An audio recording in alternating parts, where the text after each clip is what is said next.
Inatasan ng Sandigan Bayan ang Bureau of Immigration na isama sa hold departure list sina Senador Francis Escudero at negosyanteng si Maynard Ngu. Ito ay matapos maglabas ng Precautionary Hold Departure Order o PHDO ang Sandigan Bayan 6th Division laban kina Escudero at Ngu. Ang detalye sa report ni Rod Lagusan.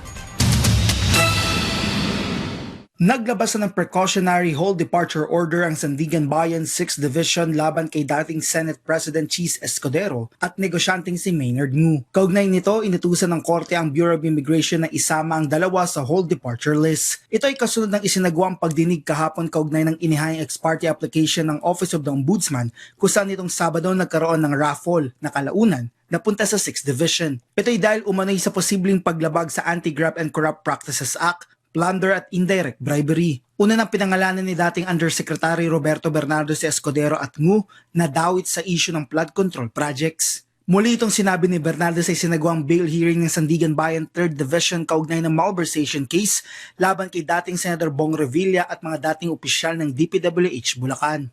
Bago nito, una nang humingi ang Office of the Ombudsman ng PHDO laban kay dating House Speaker Martin Romualdez kung saan nakapaglabas agad ng PHDO ang 7th Division ng Sandigan Bayan sa araw na isinagawa ang pagdinig. Kinumpirma rin ni Ombudsman Jesus Crispin Remulla na naglabas ng freeze order ang Court of Appeals sa assets ni Romualdez.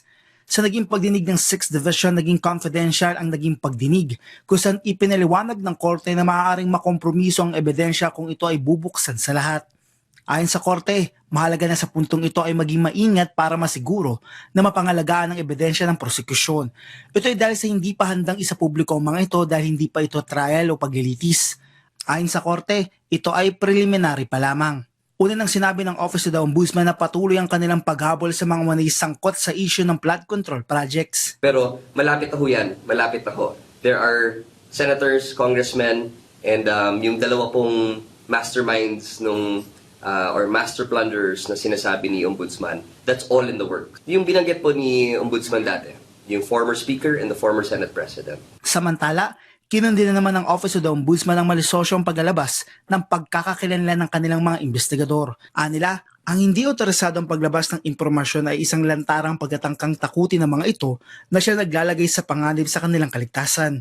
Sa kasalukuyan, nakikipag-ugnayan na ang Office of the Ombudsman sa National Bureau of Investigation at PNP Anti-Cybercrime Group para matukoy kung sinong nasa likod nito. Ito ay para mahabol ang mga ito dahil sa paglabag sa Data Privacy Act at Cybercrime Prevention Act. Rod Lagusad, para sa Pambansang TV sa Bagong Pilipinas.